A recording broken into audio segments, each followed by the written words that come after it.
ပြီးခဲ့တဲ့အပိုင်းမှာတော့အားရဲ့လှုပ်ဆောင်နိုင်စွမ်းတွေကသခင်ခူးရန်ရဲ့နားထိရောက်သွားတာမို့မျိုးသားကြီးတွေရဲ့တွဲဆုံပွဲမှာဖိတ်ကြားခံရပါတယ်။ဒါကြောင့်ချာလော့ကိုမျိုးဆောင်အနေနဲ့ထားခဲ့ပြီးရိုဆယ်နဲ့ရိတ်တို့၃ယောက်ကမီရှန်မီနယ်ကိုထွက်လာကြပါတယ်။ကတော့တလန်လုံးသူ့လိုဘာမဟုတ်တဲ့မျိုးသားလေးကိုဘာလို့ဖိတ်ရလဲဆိုပြီးဒီနေ့ပါတီရဲ့ရည်ရွယ်ချက်ကဘာဖြစ်မဲ့တင်လဲလို့မေးနေပါတယ်။ရိတ်ကတော့တယောက်တည်းကိုဖိတ်တာမဟုတ်ပဲမီရှန်မီနယ်ရဲ့မြို့တော်ဆန်ဖလာမှာမျိုးသားကြီးတွေအားလုံးကိုဖိတ်ထားတာလို့ပြောလိုက်ပါတယ်။ရိုဆယ်ကတော့စစ်မတိုက်ခင်အားလုံးကိုစိတ်သက်မြင့်တင်ပေးဖို့ထင်နေဆိုပြီးပြောနေတော့မှဆန်ဖလာမျိုးတော်စီကိုရောက်လာကြပါတယ်။မျိုးတော်ကကုံသွေးရေးမျိုးဆိုတဲ့အတိုင်းပင်လယ်လေးရဲ့စတင်နှုတ်ဆက်တဲ့အထီးတွေကိုခံစားရပြီးရဲတိုက်ကိုလည်းကောင်းမြင့်ပိုင်းမှာတီထောင်ထားတာတွေ့လိုက်ရပါတယ်။လေတနေ့ကျရင်သူ့ရဲ့လမ်းမမျိုးကိုဒီလိုဖြစ်အောင်လုပ်မယ်ဆိုပြီးတေးထားလိုက်သလိုရိတ်ကလည်းဒီနေ့ပါတီကရဲ့နာမည်ကိုလူတွေသိအောင်လုပ်ရမယ့်ရှားပါးခွင့်ရေးဆိုပြီးပြောပြပါတယ်။ခဏကြာမှတော့တယောက်ရဲတိုက်တဲ့ကိုဝင်လာရကနေအားလုံးကသူ့ကိုဘဲကကလေးလဲဆိုပြီးဝိုင်းချနေပါတယ်။အဲ့ထဲမှာလူမီရဲလဲရှိနေခဲ့ပြီးအားလုံးကလူမီရဲကိုလေးစားချစ်ခင်ပြီးနှုတ်ဆက်နေကြတာကိုလည်းကမြင်နေရပါတယ်။သူထင်တဲ့အတိုင်းလူမီရဲကနာမည်ကောင်းတဲ့ကြော်ကြားတာပဲဆိုပြီးကြည်နေတော့လူမီရဲကသူ့ကိုမြင်ပြီးမိတ်ဆက်ပေးဖို့လမ်းခေါ်ပါတယ်။လူတွေကိုချိန်နေတဲ့ကိုလည်းကိုယ်တိုင်ကမျိုးသားကြီးဖြစ်နေပြီးမို့ခေါင်းကိုမော်ထားဆိုပြီးတင်ပေးပါတယ်။အဲ့ဒီအချိန်သခင်ခူးရန်ကအောက်ဆင်းလာတာကြောင့်စူညံနေတဲ့အတန်တွေတိတ်သွားပြီးအားလုံးကသတိအနေထားတန်းဖြစ်သွားပါတယ်။ရိတ်ကိုယ်တိုင်လည်းလှေကားကနေဆင်းလာတဲ့ခူးရန်ကိုကြည့်ရင်စွမ်းရည်တွေကအမခန်းတဲ့သူဆိုတာပြောပြနေတာမို့လူမီရဲလိုလူကခူးရန်ဘက်ကနေရက်တီတာမထူးဆန်းဘူးလို့တွေးနေပါတယ်။ဒါပေမဲ့ညီဖြစ်သူဘာစမတ်ကခူးရန်တက်ပို့ပြီးအထင်ကြီးစရာကောင်းနေဆိုတဲ့သတင်းတွေလည်းရှိတာမို့ဘလောက်တောင်တော်လို့လဲဆိုပြီးစိတ်ဝင်စားနေပါတယ်။အဲ့ဒီအချိန်ခူးရန်ကမေကွန်းစာပြောတဲ့အနေနဲ့သူ့ဖေလှုပ်ကြံခံရပြီးနောက်မှာသူနဲ့သူ့ညီကြကနိုင်ငံရေးပဏိပခတွေရှိလာပါတယ်။ဒါတွေကိုဖြေရှင်းဖို့ကသူတို့အားလုံးတည်ရှိတဲ့ဆမ်မာဖုတ်ကဘာရဲ့ဘရင်စီမှာတာဝန်ရှိပေမဲ့ဘရင်မင်းမြတ်ရဲ့တော်ဝင်တက်ကအခုချိန်မှာအားနေနေပါတယ်။အဲ့ဒီလိုတော်ဝင်တက်ကိုပြန်ဖက်ဆယ်ဖို့ကသူလည်းမလုံနိုင်တာမို့သူလုံနိုင်တဲ့သူ့ညီဘာစမတ်ကိုအနိုင်ယူပြီးမီရှန်နိုင်ငံတော်တည်ထောင်ဖို့ရည်ရွယ်ထားတဲ့အကြောင်းပြောလိုက်ပါတယ်။ဒါကိုကြတော့လေအဲ့ဒီစကားကလွတ်လပ်ရေးရခြင်းနဲ့ဆိုပြီးပြောတာမဟုတ်ဘူးလားလို့တွေးရင်စွန့်အားနေခဲ့ပါတယ်။ခူးရန်ကလည်းသူအခုပြောတာတွေကမလွယ်ဘူးဆိုပေမဲ့အခုရှိနေကြတဲ့သူတွေပူပေါင်းပြီးအကောင့်ထဲပုံမယ်ဆိုရင်တေချာပေါက်အောင်မြင်ပါလို့ပြောပါတယ်။ဒါကြောင့်သူနဲ့အတူတူတိုက်ပွဲဝင်မလားဆိုပြီးမေးလိုက်တော့အားလုံးကလည်းဝင်မယ်ဆိုပြီးတဒံနဲ့ပြန်တူဖြေလာကြပါတယ်။နောက်တော့ခူးရန်ကမကြသေးခင်ကမှအန်ဟောစရာကောင်းတဲ့လှုပ်ဆောင်ချက်ကိုလှုပ်ထားတဲ့လူတယောက်နဲ့မိတ်ဆက်ပေးမယ်ဆိုပြီးရဲ့နာမည်ကိုခေါ်လိုက်ပါတယ်။လေခူးရန်ဘေးကိုတွားလိုက်ချိန်မှာတော့ခူးရန်ကလှုပ်ဆောင်ခဲ့တဲ့အမခန်းကိစ္စကိုပြောပြပြီးထွက်လက်ခုပ်တီးပေးဖို့တောင်းဆိုပါတယ်။အဲ့ဒီမှာအောက်ကလူတွေကလက်ခုပ်တွေဝိုင်းတီးကြပြီးနာမည်ကိုပါတီးသွားကြတာမို့စကားလာပြောကြတဲ့သူတွေလည်းအများကြီးဖြစ်လာပါတယ်။အဲ့ဒီလူတွေအားလုံးကိုအစင်ပြောင်းစကားပြန်ပြောနေရတာကြောင့်အရန်ကိုပင်ပန်းလာချိန်မှာတော့လူလေးတာနဲ့တပြိုင်နဲ့ဝန္ဒနာကိုတန်းထွက်လာပါတယ်။ဝန္ဒနာမှာခဏနားနေတော့သခင်ခူးရန်ကသူနဲ့နှစ်ယောက်တည်းစကားပြောချင်လို့ဆိုပြီးလိုက်လာတာကြောင့်အံ့ဩသွားရပြန်ပါတယ်။ခူးရန်ကတော့လူမီရဲ့စီကနေရဲ့အကြောင်းနေကြားထားတာမို့လူအကဲခတ်တတ်တဲ့ပါရမီရှိတာလားလို့မေးလိုက်ပါတယ်။ဒါကိုကတော့သူကတော်တာမဟုတ်ပဲသူ့လူတွေကတော်တာလို့ပြန်ဖြေတာနဲ့ခူးရန်လည်းသူမေးချင်တာလည်းအဲ့ဒီအကြောင်းပဲဆိုပြီးသူ့လူတွေကိုရောဘလို့မြင်လဲလို့မေးလာပါတယ်ခူးရန်မမေးခင်ကတည်းကပါတီထဲမှာအဲ့ဒီလူတွေရဲ့စွမ်းရည်ကိုလိုက်ကြည့်ထားတဲ့အားလုံးကတာမန်ပဲဆိုတာကိုသိနေခဲ့ပါတယ်ဒါနဲ့ရှင်းမျက်နှာနောက်ထားပြီးထင်ပေါ်နေလောက်တဲ့အထိအရေးချင်းမရှိဘူးဆိုတဲ့အကြောင်းကိုပြောလိုက်ပါတယ်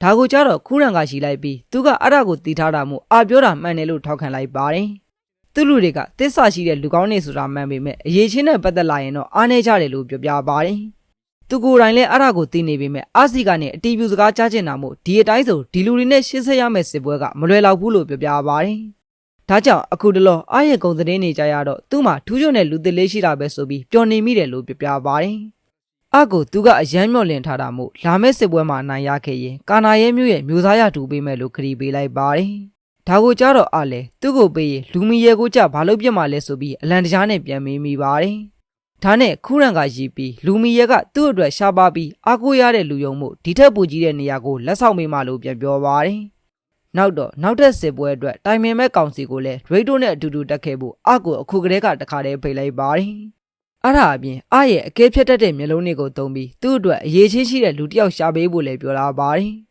အဲ့ဒီအချိန်တစ်ဖက်မှာလည်းဘာစမတ်ကသူစီစဉ်ထားတဲ့အကွက်တွေအရွှေ့ခံရတာမို့ဒေါသတွေထွက်နေပါတယ်။ဒါကြောင့်နောက်ထပ်နီးပြူရာတွေချဖို့အတွက်သူ့အဖေရှိတုန်းကဘေးနာကနေအကြံပေးခဲ့တဲ့မီလီကိုပြန်ခေါ်ခဲ့ဖို့သူ့ရဲ့ညာလေယုံလည်းဖြစ်မီလီရဲ့မောင်ရင်လည်းဖြစ်တဲ့သောမတ်ကိုအမိန်ပေးပါတယ်။ဒါပေမဲ့သောမတ်ကတော့မီလီကအရင်မျိုးသားရှိကလေးကလှုပ်ထွက်သွားတဲ့သူဖြစ်ပြီးအရက်လဲဆွဲနေတာမို့ခေါ်လဲဘာမှတူမှမဟုတ်ဘူးလို့ကန့်ကွက်ပါတယ်။ တစ်ဖက်မှာလည်းအကသူ့မျိုးကိုပြန်ရောက်တော့ခူးရန်ကအရေးချင်းရှိတဲ့လူရှာခိုင်းတာမို့အဲ့ဒီလိုလူကိုဘယ်မှာရှာမလဲလို့မေးတာနဲ့ break ကဖန်းကိုမေးကြည့်ဖို့ပြောပါတယ်ဒါနဲ့ချက်ချင်းဆိုသလိုဖန်းနဲ့တွေ့ပြီးအလုပ်အကြောင်းပြောရင်းပြန်လာရကနေလမ်းမှာရက်မှုနေတဲ့မင်းကလေးတယောက်နဲ့ဝင်တိုင်းမိပါတယ်အကချက်ချင်းပဲလဲကျသွားတာမို့အဲ့ဒီမင်းကလေးကသူ့ကိုလက်ပေးပြီးတွဲထူရင်းဖန်းစပွဲတို့လှုပ်တဲ့ဆိုင်ကိုဝင်သွားပါတယ်ဖန်းကအရက်လာတောက်တဲ့သူထင်ပြီးဆိုင်မပွင့်သေးဘူးလို့ပြောလိုက်တော့သူမကအလုပ်လာလျှောက်တာကောင်းလေးဆိုပြီးပြန်ပြောပါတယ်ဆိုင်ရဲ့ဝေတာကောင်းဆောင်လေသူမလိုအမြဲမှုနေတဲ့ကောင်မလေးကိုအလုံးမခန့်နိုင်ဘူးဆိုပြီးမောင်းထုတ်ပေမဲ့ဖန်းကတော့သူရုပ်ပြတ်ထားတာတော့ကောင်းလေးမှန်းသိနေတာမို့ချက်ချင်းစိတ်ဝင်စားသွားပါတယ်ဒါနဲ့အလုံးခန့်ပြစ်လိုက်တာမို့သူ့စီရစကားတခွန်းဆိုတခွန်းအတိုင်းရုပ်ပြတ်ထားတဲ့ဝေတာကောင်းဆောင်ကငြိမ်လဲရပါတယ်နောက်တော့စကားလိုက်ချင်တာနဲ့အရက်တွေတိုက်ပြီးအရင်တော့ကဘယ်မှာဘာလုပ်ဖူးလဲလို့မေးကြည့်ပါတယ်အဲ့ဒီမှာတော့သူမကအဖိုးကြီးတယောက်စီမှာလှုပ်ဖို့ကြောင်းနဲ့အဲ့ဒီအဖိုးကြီးနာမည်ကအမန်ဒါလို့ပြောလိုက်ပါတယ်အမန်ဒါဆိုတာကလှုပ်ကြံခံလိုက်ရတဲ့မီရှန်မျိုးသားနာမည်ဖြစ်နေတာမို့ဇပွဲတို့ကောင်းဆောင်ကတော့လေကြီးနေတယ်လို့ထင်သွားပါတယ်ဒါပေမဲ့ဖန်ကတော့အမန်ဒါဘေးမှာအကြံပေးနေနဲ့လှုပ်ခဲ့တဲ့တချိန်ကနာမည်ကြီးသူမီလီဆိုတဲ့ဆရာမကြီးအကြောင်းကိုသိနေတာမို့သူတို့ဆိုင်မှာထက်ပိုကောင်းတဲ့အလုပ်ပေးမယ်လို့ပြောလိုက်ပါတယ်နောက်တော့ချက်ချင်းဆိုသလိုလူရှာတွေ့ပြီဆိုတဲ့အကြောင်းအကိုစာရေးလိုက်ပြီးခဏကြာမှပဲနှစ်ယောက်လုံးကရောက်လာကြပါတယ်အကမီလီကိုမြင်မြင်ချင်းသူ့ကိုဝင်တိုက်သွားတဲ့သူဆိုတာမမေ့နေသလိုရေဒိုကလည်းအရက်သမားကိုအိမ်ခေါ်လာလို့ဖန်ကိုဝိုင်းပြောနေကြပါတယ်အဲ့ဒီအချိန်အကတော့မီလီပါကောင်လဲဆိုတာသိရအောင်စွမ်းရည်ကိုစစ်ကြည့်လိုက်ပါတယ်အဲ့ဒီမှာလှုပ်ဆောင်ချက်အလုံးက100ကျော်နေတာမို့အကသူ့မျက်လုံးကိုသူမယုံနိုင်လောက်အောင်ဖြစ်သွားပါတယ်စွမ်းရည်ထဲမှာနာမည်ပါမြင်နေရတာနဲ့မီလီလားလို့မေးလိုက်တော့အလုံးကအရင်ကမီရှန်မျိုးသားရဲ့အကြံပေးဖြစ်နေတာမို့လန်သွားပါတယ်အဲ့ဒီမှာပဲရိုဆန်နဲ့ရိတ်တို့နှစ်ယောက်လုံးကမီလီရဲ့အကိုတော်မက်ကအခုချိန်မှာဘာစမတ်ရဲ့လူဖြစ်နေတာမို့မီလီကအချိန်မီသူတို့ကိုတစ္ဆာဖောင်းနိုင်တယ်ဆိုပြီးလက်မခံဖို့တားပါတယ်မီလီကသူနဲ့သူ့မောင်နဲ့ကတဲ့တာမဟုတ်ဘူးလို့ပြန်ပြောရေးဖန်းကိုအဆင်ပြေပါမလားလို့မေးလိုက်ပါတယ်ဒါနဲ့ဖန်းကအကိုဘယ်သူလဲဆိုတာပြန်မေးလိုက်တာကြောင့်အကသူ့လူတွေဝိုင်းတာနေတဲ့ကြားကမီလီကိုအလုပ်ခံလိုက်ပါတယ်အခုချိန်မှာမီလီကယုံလို့ရပါမလားဆိုတာမသိပေမဲ့မီလီလိုအရေးချင်းရှိတဲ့သူမျိုးကတော့နှစ်ယောက်မရှိဘူးဆိုတာသိကြပါတယ်ရိတ်တို့ကအားရဲ့ဆုံးဖြတ်ချက်ကြောင့်လန်သွားပေမဲ့အကကောင်းမဲ့ထင်လို့ဆုံးဖြတ်လိုက်တာမို့အားလုံးကလက်ခံကြပါတယ်ဒီလိုကနေနောက်နေမှာတော့အားတယောက်သူ့အခန်းထဲမှာစားလုံးနေတော့အလန်တကြားနဲ့ရိတ်ကဝင်လာပါတယ်မီလီကအလုပ်ချိန်မှာအရက်မူပြီးအိတ်နေကြောင်းနဲ့ကြံတဲ့အချိန်တွေဆိုရင်လည်းအရက်ပဲတောက်နေတာမို့အဆင်မပြေဘူးလို့တိုင်ပါတယ်အဲ့ဒီအချိန်ရိုဆယ်ကဝင်လာပြီးမီလီကသူ့ကိုပညာသင်ပေးမယ်ဆိုပြီးအားတိုင်းပြေးပဲပြေးခိုင်းနေတာမို့ဖြူအောင်မှုနဲ့ပြေးတာကဘာဆိုင်လိုလဲဆိုပြီးတိုင်ပါတယ်အကသူမီလီကိုစကားပြောကြည့်မယ်ဆိုပြီးပြောနေတော့စူညံနဲ့ပောက်ကွဲတန်ကြီးကြားရတာကြောင့်အလန်တကြားဖြစ်သွားရပါတယ်အိမ်တော်မှာရှိကြတဲ့စစ်သည်တွေကလည်းရန်သူကျူးကျော်လာတာလားဆိုပြီးအတန်လာရစီကိုပြေးလာကြပါတယ်ဒါပေမဲ့ရောက်သွားချိန်မှာတော့စစ်ဖြစ်တာမဟုတ်ပဲချာလောနဲ့မီလီတို့နှစ်ယောက်ပေါင်းပြီးမော်သုံးနေကြတာဖြစ်ပါတယ်အားလုံးကသူတို့ကိုဒီလိုထိတ်လန့်အောင်လုပ်တဲ့မီလီကိုမကြည့်ကြတော့တာနဲ့မီလီလည်းသူကသူ့ပုံစံအတိုင်းနေတာဆိုပြီးအကိုဘလို့မြင်လဲလို့မေးလိုက်ပါတယ်အကသူကအားလုံးကိုပူပေါင်းပြီးလှုပ်စေချင်တာဆိုပေမဲ့အခုအတိုင်းဆိုတခုခုလိုရတော့မယ်ဆိုပြီးပြောပါတယ်ဒါကိုကြားတော့မီလီလည်းကောင်းကုတ်သွားပြီးသူကဒီကနေထွက်သွားချင်တာမဟုတ်ဘူးဆိုတဲ့စကားကိုပြောလာတာမို့အားလဲဘာလို့မသွားချင်တာလဲလို့မေးလိုက်ပါတယ်အဲ့ဒီမှာပဲမီလီကသူမကိုကြိုဆိုတဲ့သူကမီရှန်မျိုးသားနဲ့အားတို့နှစ်ယောက်ပဲရှိတာဆိုပြီးသူကဒီမှာနေချင်းပြီးဆိုမှတော့တခုခုလုပ်ပြမှဖြစ်တော့မယ်လို့ပြောပါတယ်ဒါကြောင့်စေစမ်းတိုက်ကြီးရအောင်ဆိုတဲ့စကားပြောတာကြောင့်အစာကလေးကသူ့ကိုမကြည့်တဲ့ရိတ်ကချက်ချင်းပဲလက်ခံလိုက်ပါတယ်အကမြန်ဆန်လွန်းတဲ့အပြောင်းလဲကြောင့်မင်းသက်နေရင်းနဲ့စစ်သူကြီးအင်ကြီးပြောင်းဝင်လိုက်ရပါတယ်ဒီလိုနဲ့ရချင်းနဲ့နေမှာတော့အတယောက်ဒီအကြောင်းကိုစားထဲမှာထည့်ရေးထားတာကြောင့်သူတို့စုဝေးတဲ့နေရာကိုလီရှာပါရောက်လာပါတယ်ခဏကြာမှာတော့ရိုဆယ်ကပွဲစည်းမြင့်ဖြစ်တဲ့တစ်ဖက်ကိုလူ15ယောက်စီနဲ့နှစ်ဖွဲ့ခွဲမဲ့အကြောင်းပြောပါတယ်တိုင်းမဲ့နေရာကအရှိဘက်ကတော်ဟုတ်ဖြစ်ပြီးပွဲချိန်ကနေဝင်ခင်အထိပဲမို့တပ်သားများများတက်နိုင်တဲ့ဘက်ကအနိုင်ရမယ်လို့ဆိုပါတယ်ဒါပေမဲ့ရန်သူရဲ့စစ်သူကြီးကိုရှင်းပြနိုင်ရင်လည်းအနိုင်ရတာနဲ့အတူတူပဲမို့လက်နက်အနေနဲ့တစ်သားသားတွေကိုသုံးမယ်လို့ပြောပါတယ်ခေါင်းနဲ့ရင်ဘက်တစ်ခုခုကိုထိတာနဲ့သေးတာပဲမို့ပွဲတဲ့ကနေကိုဘာသာထွက်သွားရမယ်လို့လည်းတခါတည်းပြောထားပါတယ်မီးတော့မော်ကိုလည်းသုံးခွင့်မရှိသလိုသုံးနာမြင်တာနဲ့ချက်ချင်းထွက်ရမှာလို့ပြောတာကြောင့်ချာလော့ကဒါဆိုသူကဘာလိုက်လို့ရမှာလဲလို့မေးလိုက်ပါတယ်ဒါနဲ့အားလေချာလော့သုံးရမယ့်အတန်နဲ့အလင်းမော်တွေကိုပေးပြီးအဖွဲကိုဘလို့ခွဲမလဲလို့မေးလိုက်ပါတယ်သူကတော့မီလီရဲ့လှုပ်ဆောင်နိုင်စွမ်းကိုသိချင်တာမို့မီလီဘက်ကနေမယ်ဆိုပြီးပြောလိုက်တဲ့အချိန်အားလုံးကသူ့ရဲ့ဆက်ချစ်ဘက်အဖွဲမှာနေလိုက်ကြပါတယ်ဒါပေမဲ့တပ်သားခွဲပေးဖို့ကရှိသေးတာမို့တပ်သားဟောင်းတွေကအတွေးကြုံမရှိသေးတဲ့တပ်သားအသစ်တွေကိုမီလီအဖွဲထဲသွားခိုင်းလိုက်ပါတယ်ဒီလိုနဲ့တောထဲကိုရောက်လာကြပြီးကိုစီနေရာယူလိုက်ကြတဲ့အချိန်မီလီကသူ့အဖွဲထဲပါလာတဲ့တပ်သားတွေကအသစ်တင်မှုအားနေလိုက်တာလို့ပြောပါတယ်ဒါပေမဲ့တေချာပေါက်သူတို့နိုင်မှာဆိုပြီးသူတို့အဖွဲကိုပြောင်းလို့မရပေမဲ့ viewer ကိုတော့ပြောင်းလို့ရတယ်လို့အပေးလိုက်ပါတယ် အဲ့ဒီအချိန်ရိတ်ကလည်းမီလီအဖွဲထဲမှာပါသွားတဲ့သူတွေကအစ်စ်တွေမို့သူတို့ကနိုင်ဖို့ရာဂိုင်နှုန်းများတယ်ဆိုပြီး viewer ကိုသေချာဆွဲပါတယ်အဲ့ဒါကတော့သူတို့အဖွဲ့ကိုရိတ်နဲ့ရိုဆယ်အဖွဲ့ဆိုပြီးနှစ်ဖွဲ့ခွဲရင်သူ့အဖွဲ့ကရှေ့ကသွားနဲ့ရိုဆယ်အဖွဲ့ကအနောက်ကနေအကွာဝေးနည်းနည်းပဲခြားပြီးလိုက်ရမှာဖြစ်ပါတယ်မီလီအဖွဲ့တွေကခြုံကိုတိုက်ခိုက်ဖို့တနည်းပဲရှိတာမို့ရိုဆယ်အဖွဲ့ကိုတိုက်တာနဲ့တပြိုင်နက်သူ့အဖွဲ့ကရောက်တဲ့အရက်ကနေပြန်လာပြီးကယ်မယ်လို့အစီအစဉ်ဆွဲထားပါတယ်viewer ပြီးမှတော့ရိတ်အဖွဲ့ကအစီအစဉ်အတိုင်းအရှိကနေကြီးတက်လာရာကနေမီလီအဖွဲ့ကအဖွဲ့သားတယောက်နဲ့လမ်းမှာတွေ့ပါတယ်အဖွဲ့သားကမီလီကသူတို့အစ်စ်တွေကိုအားနေတဲ့ဆိုပြီးတောက်လျှောက်ပြောနေတာမို့ရိတ်တို့အဖွဲ့စီလာပြရစီလို့တောင်းဆိုပါတယ်သူ့ကိုလက်ခံမယ်ဆိုရင်မီလီရဲ့ viewer ကိုပြောပြမယ်ဆိုပြီးစာပြောပေမဲ့ရိတ်ကသူပြောပြနေတဲ့ viewer ကမီလီဆင်ထားတဲ့အကွက်ဆိုတာသိနေပါတယ်ဘူးပေါ်သလိုပေါ်သွားတဲ့အဖွဲ့သားလည်းအခုတစ်ခေါက်တကယ်ပြောပြပါမယ်ဆိုပြီးနောက်တစ်ချိန်အခွင့်အရေးပေးဖို့ပြောတာနဲ့ရိတ်ကနားထောင်ပေးလိုက်ပါတယ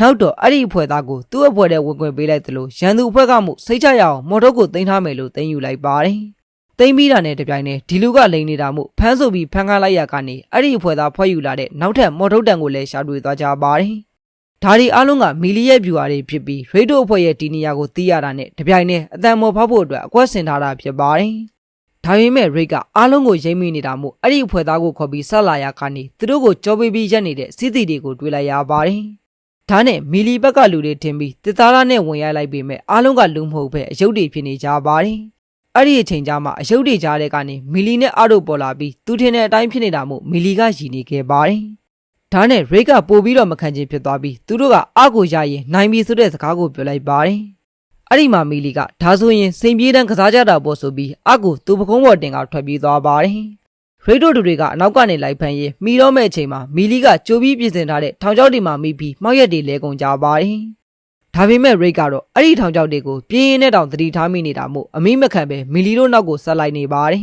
။ဒါနဲ့မီလီကအတန်မော်ဖောက်မယ်ဆိုပြီးအကိုနားထဲမှာဖော်ဆိုခိုင်းပြီးပြက်ဖောက်ပစ်လိုက်ပါတယ်။အကာအကွယ်မရှိတဲ့ရဲမကနားတွေဥပြီးဆမ်းမလိုက်နိုင်ကြတာနဲ့ကြံခဲ့ပြီးပဲရိတ်ကတော့သူတို့ကိုမျက်ဖြေမပြတ်ပဲအနောက်ကနေဇက်တိုက်လိုက်နေပါတယ်။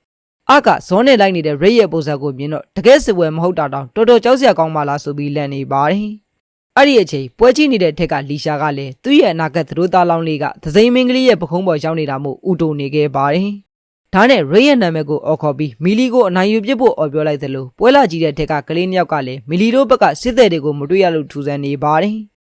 အဲ့ဒီအချိန်မှာတစ်ဖက်မှာတော့ရော်ဆယ်နဲ့ချားလော့တို့နှစ်ယောက်ကရိတ်တို့အခုလိုစိန်ပြေးတဲ့ကစားနေရတယ်ဆိုတာမသိပဲအကွာဝေးတစ်ခုချပြီးချီတက်လာကြပါတယ်။ချားလော့ကတော့သူတို့ဒီထက်မြန်မြန်သွားရင်ကောင်းမယ်လို့ပြောပေမဲ့ရော်ဆယ်ကအကွာဝေးချတဲ့နယ်လို့ပြန်ပြောတာနဲ့ဒီတိုင်းပဲချီတက်နေကြပါတယ်။အဲ့ဒီအချိန်မှာခြုံထဲကနေမီလီအဖွဲ့တွေကစစ်သည်တွေထွက်လာတာမို့ရော်ဆယ်ကအစားတော်လန်သွားပေမဲ့လူရီနေတာကိုသတိထားမိသွားပါတယ်။ဒါနဲ့အခြားတစ်ဝက်ရိတ်တို့နောက်ကိုလိုက်နေမှလို့တွေးပြီးဒီအတိုင်းဆိုရင်အတွေ့အကြုံပူများတဲ့သူတို့ဘက်ကအနိုင်ရမှာမို့သူ့ဘက်ကလူတွေကိုတိုက်ဖို့မိန်ပေးလိုက်ပါတယ်။ဒါပေမဲ့အထက်ကိုကြိုးတွက်ထားတဲ့မီဒီကသူ့စစ်သည်တွေကိုရိတ်တို့လိုနှစ်ဖွဲ့မခွဲပဲတနေရာထဲမှာစုပြီးခြုံကိုထားခိုင်းခဲ့ပါတယ်။ဒါကြောင့်အခုချိန်မှာတော့ရိုဆယ်ထွက်ထားသလိုမဟုတ်ပဲမတင်မှတ်ထားတဲ့နောက်ထပ်စစ်သည်အုပ်ကြီးကခြုံထဲကနေဘွားကနေပေါ်လာပါတယ်။ဒီတော့မှရိုဆယ်လည်းမီလီနဲ့အာတို့ကစစ်သည်တွေကိုမတုံးပဲရိတ်နဲ့တိုက်ခိုက်နေတယ်ဆိုတာကိုသိသွားပြီးရွှေ့ရသွားချပါတယ်။အဲ့ဒီအချိန်မီလီကလည်းရိတ်သူ့နောက်ကိုအခုလိုတဲကြီးမဲကြီးလိုက်နေတာကိုကြည့်ရင်ရော်ဆယ်နဲ့လူစုကွဲသွားပြီဆိုတာခံမှန်းလို့ရသွားပါတယ်။တစ်ဖက်မှာလည်းမီလီရဲ့တပ်သားအသစ်တွေကအတွေ့အကြုံရှိတဲ့ရော်ဆယ်ရဲ့တပ်သားအနှဲငယ်ကိုအနိုင်ယူလိုက်ပြီးမို့ချာလော့ကအင်အားမမျှဘူးဆိုပြီးရော်ဆယ်ကိုခေါ်ပြေးပါတယ်။ဒါပေမဲ့တပ်သားတွေကနောက်ကလိုက်နေတာမို့ချာလော့ကရော်ဆယ်ကိုနားပိတ်ထားလို့ပြောပြီးအတန်မောကိုဖောက်ခွဲလိုက်ပါတယ်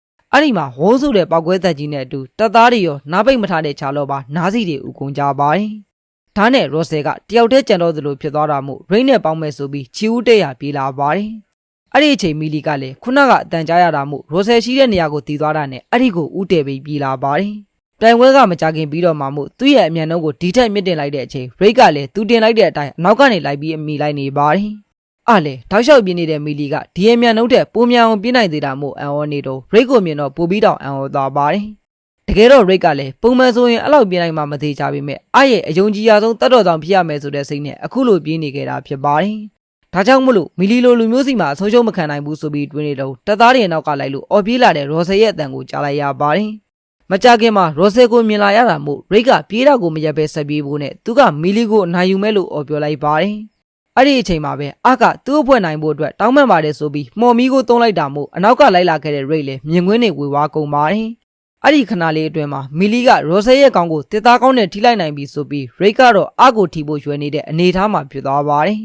ဒီလိုနဲ့လက်မှတ်တင်လေးမှာပဲရိတ်ကမီလီကိုရှုံးသွားခဲ့တာမို့နိုင်ရသွားတဲ့မီလီလည်းဒီတော့မှအကိုသူ့ပကုံးပေါ်ကနေချပေးလိုက်ပါတယ်အားလဲမီလီရဲ့ကြက်ခိုင်မှုနဲ့ဉာဏ်ပညာကိုကြည်ရဲဒါကြောင့်မလို့မီရှန်မျိုးသားရဲ့အကြံပေးဖြစ်ခဲ့တာလို့ချီးကျူးနေပါတယ်ပွဲပြီးတဲ့အချိန်မှာတော့အကိုတိုင်းအနိုင်ရှုံးကိုအတီလင်းကျင်ညာတဲ့အချိန်ရိတ်ဘက်ကစစ်သည်တွေကတစ်ဖက်ကညစ်လို့နိုင်တာဆိုပြီးပြောလာကြပါတယ်